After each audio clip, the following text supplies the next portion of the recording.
Coming up on this episode of Common Denominator. I think the key with plants is to understand that they have consciousness in the same way that we do. And there's a way that you connect with plants. But if you're not paying attention and you're not present, you miss the entire connection that you could potentially have. Hi, and welcome to Common Denominator, where we shine a light on people striving to make the world a better place. Today, how becoming one with the earth creates mindfulness. Veronica Vega is an aspiring horticulturalist who is working to make South Florida and the world a more beautiful place through horticulture, her nonprofit work, and her love of music. She's gone from reality TV star to a rock star in her community. Veronica and I just had an incredible conversation, and what really stuck out to me is how much gardening can really have a positive impact on your mental health. So go ahead and check out the episode. Hi, Veronica. Hello. Welcome to the Common Denominator podcast. Thank you for having me. I feel honored. Everyone on this podcast is so bright. So I feel like I must be bright. Yes. No, it's an honor for you to be here. And I want to, first of all, thank you because we have our assisted living in Hallandale Beach and we had our not-for-profit Go There Neighborhood Farms USA, and out of the kindness of your heart, you came for many days and volunteered to help there. Tell us about that experience. Like in the past 2 years, I started really getting into plants, and I had an opportunity to go there to learn. Basically, I wanted to be able to learn more. So I didn't even realize what I was getting into before I got there. And then I saw the facility and I was like, wow, there's senior residents here and we're actually going to build a garden for them, but with all of the things that they could possibly need for them to use outside. So I didn't even know what I was kind of getting myself into before I got there. And then I had an incredible boss or coach or mentor in the process, Emiliano, and he taught me more about what permaculture is, which is like emulating like nature's design. So you could have more biodiversity and things could work best so you could have the least amount of waste.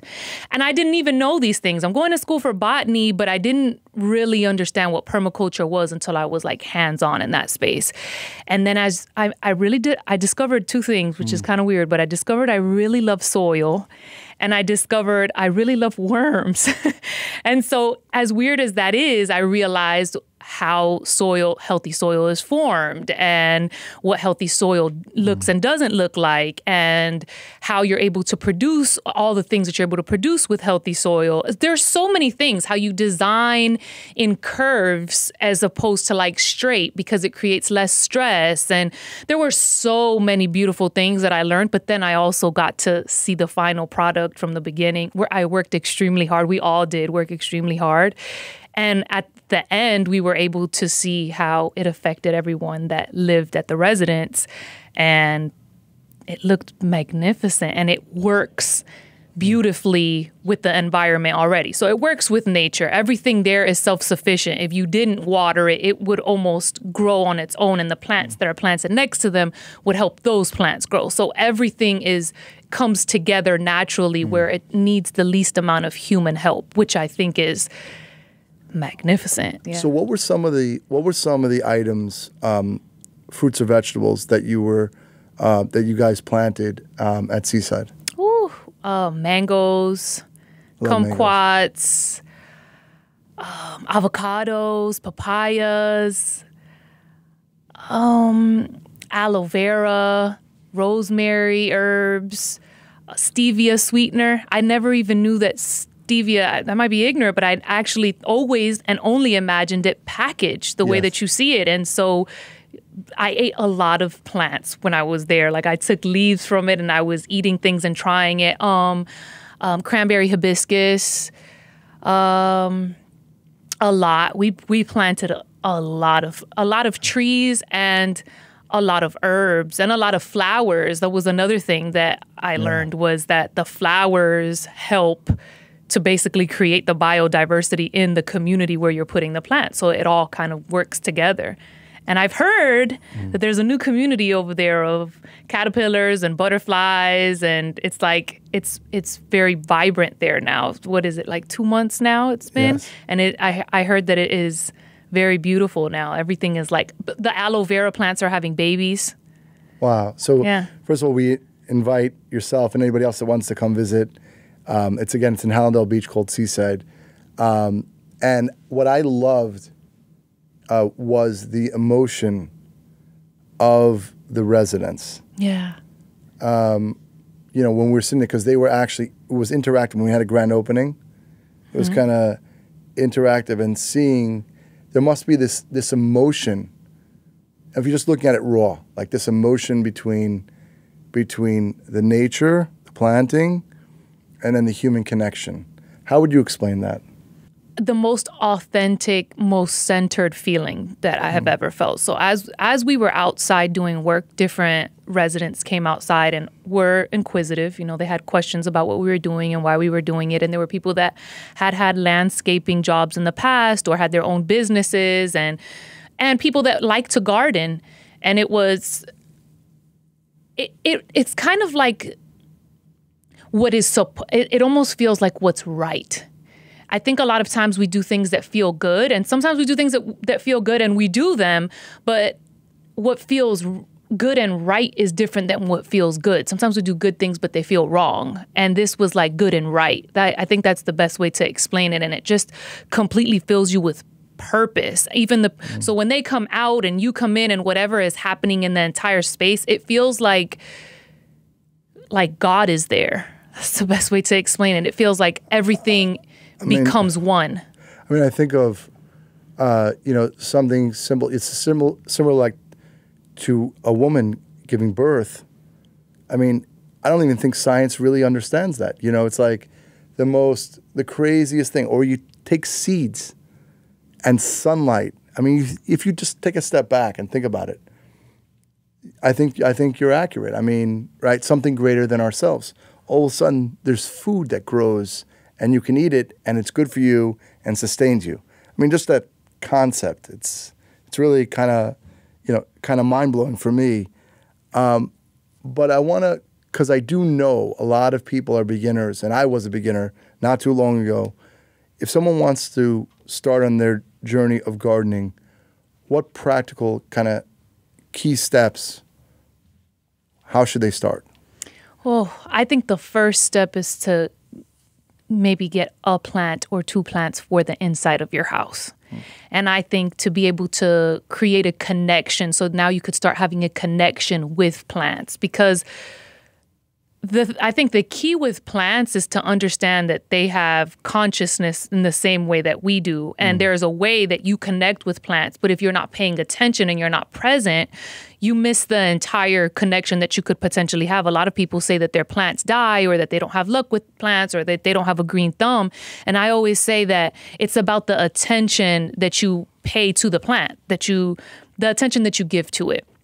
So I would say start off with your own plants inside at your house, where you don't have to deal with climate or different soil or putting it in the soil outside first. You have something that is contained, that is home, and start building a relationship with your plant as if it was a person, as if it was something that you loved, and start loving it and see how that plant reacts to your love. And I think that once you start creating a love for plants and that love grows there, then you become more curious in other spaces and you learn how to protect it. And so then you start becoming more curious about, well, why is it so healthy, or why is it sad, and what can I do? And then you start going to the gardening center and someone starts giving you advice and they tell you, well, this plant needs drier soil and this one needs more moisture. And then you're able to start graduating into different spaces of understanding. But I'd say start with having plants at your house first. I think that's the key. I love that you use the word curious, because I think I say this a lot. I think kids have it more right than adults because they have that curiosity. And then we come into systems and things, and life happens, and right. So that curiosity, if we can bring that curiosity, it's a healthy way, right, to explore our curiosity. For you personally, what is your daily routine with nature? What does that look like for you? Well, I have my own plants at home, so I think that's where everything starts for me. And I think for me, everything is nature. So, but everything starts in my house and being able to connect with my plants. I also go to school, so being able to, my entire campus is full of plants. But I think that for me, nature is being present. I think that's the first thing. So my relationship with nature is being as present as possible. I do yoga in the mornings. I do affirmations. And in that moment, I start becoming connected with everything that's around me and everything that is true. And I think that that's what nature is everything that is true. I think sometimes we only think that it's plants, but nature is you and I. Nature is our conversations. Nature is everything that exists around us. So I think the first thing, or the way that my exchanges with nature every day start with me being present and then engaging in all things that I feel like need attention after I become aware. Yeah, I love that. What would you say, I became, I guess as I've gotten older, more of a foodie. Okay. I'm journeying, trying different things. What would you say, healthy food-wise, is your like kind of favorite?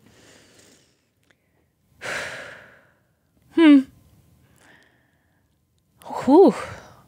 There's probably a lot.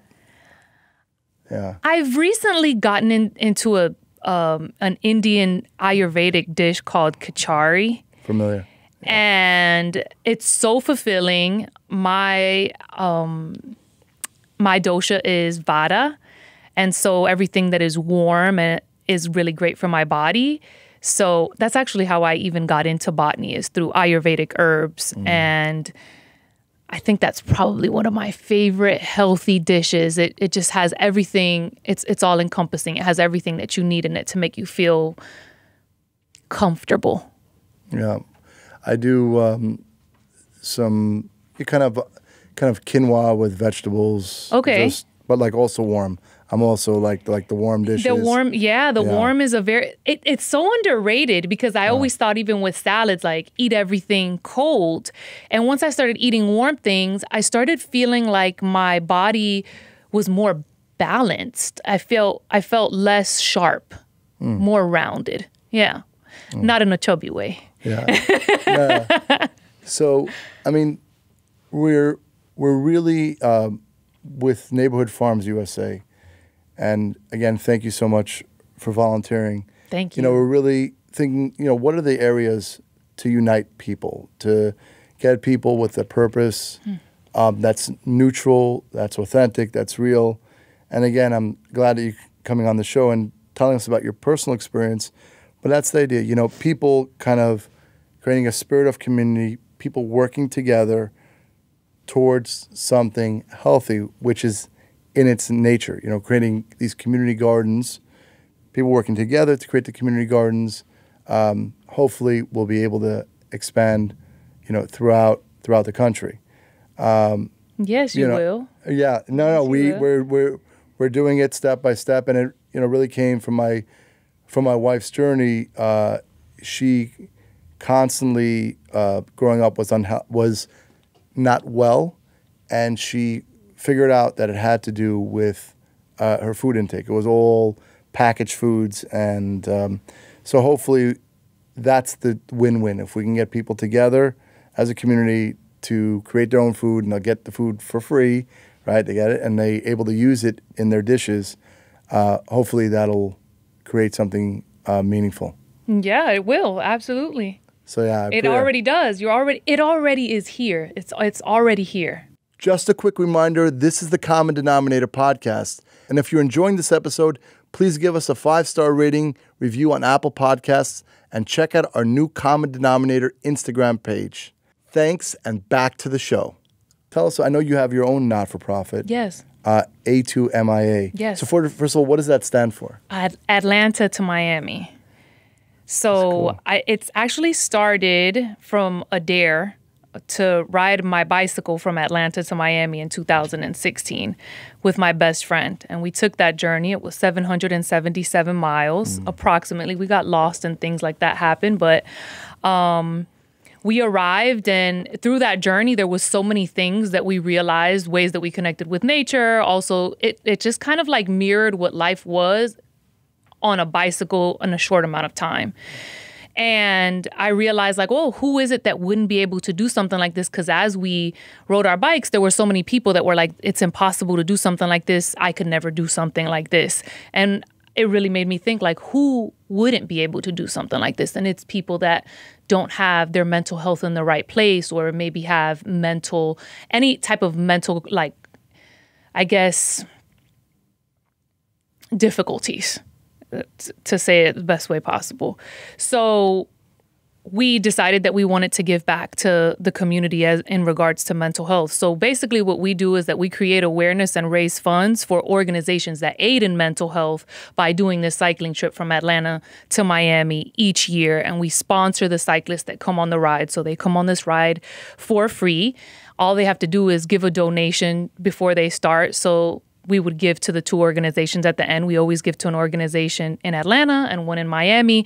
And these are people, this year we give to Lotus House and City of Refuge, which are two homeless shelters that kind of provide resources for the people that are there and help them kind of get on their feet and help them in every single way possible. So not just with housing. And for us, it's like, that's the root, right? Sometimes mental health isn't just going to a doctor or going to a psychologist or a psychiatrist. It's being able to be around a community of people that want to listen to what you have to say, that will help you get your license, or will help you get on a bicycle, or just the simple things in life. We've realized that that's where, like, the root of your mental health starts, is with your family, with your community. So for us, it's not just about giving back to neurological centers, but to give back to the community, like neighborhood farms, for example. I appreciate that. I know how hard that is in order to find correct tools that work for mental health. And I know, tell us about the benefits of working in nature on your daily mental health. I think the first and the most key benefit is to be able to find being present. Because when you are in nature, there's no way that you can escape what is right in front of you. So for me, taking your shoes off, stepping in the grass, all of those things make you feel, they kind of lift the veil of all the things that we've created and allow you to see the world in a naked way and to feel it, basically, as opposed to see it, is the better way to say it. So it has given my life way more purpose and way more meaning, and it has made me way happier and more fulfilled. I want to go back, because this was super. I want to commend you on this, because there are so many people we're seeing in social media, and I want to take a step back as a third party, and I'm talking to you, because really, it really is something on my own journey, and I'm looking at you. When you're 15 years old, you signed with Atlantic Records a major music contract, recording contract. That theoretically, right, and everybody's dream. Yeah. That's like a dream of what people would want. Yeah. And I know we spoke a little bit before the show. For you, it didn't connect to what it was. But the fact that, and I want people to understand that the journey is alone. It's your own journey. Everyone's thinking, you're seeing everything, again, that social media, you're seeing everything, and you think it's all out there. It's all immediate. It's all the crazy great things. But it seems when I'm talking to you, you're able to be strong enough to say, you know what? This is not for me, and I'm going to figure out what makes me truly happy. Yes. Tell us a little bit about, how, your childhood and when you signed the contract and what that looked like for you. Ooh, that's such a long journey and so many stories, right? And I know I see you're getting a little bit emotional, but I just think that I think the best way to put it is through media and marketing, I was sold a dream of what happiness would look like and what success looks like. And success is a bunch of people that are looking at you, that like what you're doing and performing for people. Although, and I never asked myself these questions at 15 years old or 13 years old or whatever. You never ask yourself the true questions in life is, do I want to perform for someone or do I want to actually be what I am? And that comes from being present. But it took me my entire 20s to figure that out. And I feel like I'm still like in the beginning of the discovery of what that is, of becoming more accepting of myself. I think one of the biggest reasons love music. So of course I wanted to do music because I love music and I love to sing. But I don't think that will never go away. So in whatever capacity, I will still always be in that space. But I think it was about creating boundaries. When I was younger, I didn't learn how to create boundaries in my household. I did not have value for myself. I did not understand how you make connections for yourself to truly fulfill yourself. And as I bumped into many walls and overcame many obstacles, I realized you can have all the things that they've showed you on television, and perhaps maybe for someone that might be fulfilling, but what else is behind that? Like, what else do you have besides that? What do you do when you're off? And if you never go off, then are you that? Is that what you are? Could you live like that until the end of whatever this phase is? And it was very scary for me to step out of that space because that's the only space that I knew, and it was the only space that I thought I could be successful in. So I lived in fear from the moment that I got into that space until the moment that I decided that what was I scared of? But fear is one of those things that's invisible that you just put on top of yourself and you don't realize. I've said about fear a few times in the show, and I just want to repeat this because it was so important for me. False evidence appearing real. False evidence appearing real. That's the acronym. Yes. Fear. False evidence appearing real. False evidence appearing real. And I guess one day you hit rock bottom and you said you were done. Yeah, and I thought I hit rock bottom a bunch of times. I went to bottom and then I went to more bottom and worse and worse and worse. And then, for someone else that would have been the height. So maybe my rock bottom was somebody's dream come true. But at that point, I had to be honest with myself and say, like, what do you want to live in? What is the space? And I think that is the key to where people are like, well, I want to be happy and I want to be fulfilled. But you're still chasing something that maybe you've seen or a reflection of someone else's success. And you have to ask yourself, what is success to me? And what can I live with for, 20 years from now, and I look back and say, like, what is my quality of life? And I had no quality of life. And it's interesting because I used to think certain things. Now, I was just telling my wife the other day, just quiet, sitting under a tree. Oh, that's wonderful. Just sitting, right? Sun's beating down, nothing. You're just sitting and grounding for an hour. You just, right? And I see you smiled at that because you relate to that. Yeah. Nothing. With maybe some music, maybe not, whatever. Yeah. But just nothing.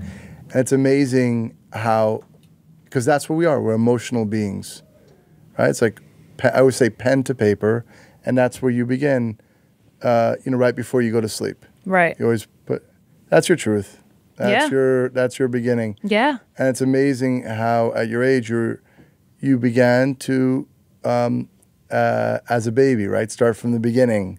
To begin and that's so scary for a lot. That was one of my biggest fears is to start over, because a lot of us, right, when we start something, we want to finish it. I wanted to finish. I wanted to get to what I had seen already. And sometimes I never enjoyed the journey either. Like, life is a journey, and I wasn't enjoying the journey. I was just looking at the final, and I was always trying to get to the final. And so nothing in the middle of what I didn't have yet and where I was good to me. Yeah. And so I was living depressed, basically. I think everybody has this kind of hamster wheel. You know, the hamster wheel. And I love that you said, you know, the journey. In the end, it will be a hamster wheel if we don't train ourselves to enjoy that journey intentionally. Live with intention, whatever that means for each one of us. Right? That's what we're trying to do. We're trying to give those tools here on the show of everybody, all the guests, and everybody's specific experiences to empower people to live that authentic way. Right now, in this moment, what is something that you're truly grateful for? My health. One of the other reasons why I got into nature was because I had gotten really sick. I had got rhabdo, and that kind of happens when you work out a lot or whatever, and your muscle tissue kind of like falls into your bloodstream, and then your kidneys can't process it, and then you have kidney problems. I ended up in the hospital, and when I left the hospital, I got this book called Clean 7, and in that book it talked about Ayurvedic herbs and Western medicine versus Eastern medicine. And that was the reason why I ended up going to school for botany, because I was like, wow, if these herbs have this power. So I intermittent fasted for 7 days, and I only ate things that applied to my dosha. And the amount of clarity that I had was, there's no way to explain it. You have to do it. You have to have the discipline to do it. And once you do it, you realize like there's so much more in life. And you really can become grounded. And when I did that, everything, the answers were revealed. And then I became even more curious. Like, what else is there that's out there? Like, all the answers are out there. And I just was like, I want to find answers. I'm a big fan of constantly learning and evolving. Especially, you know, one thing when it comes to medical space here in the U.S., I just implore people to just get extremely educated. Don't just stop with what we know in Western medicine. There's plenty of books, free stuff on the internet. Learn, and, you know, try. Right. Different and try. things. Yeah. I've seen amazing things happen, both on Eastern and Western medicine. Oh, yeah. Western medicine is very powerful. Yeah. Both sides. So just... there's no one size fits all, right? And what is something about you that people don't know?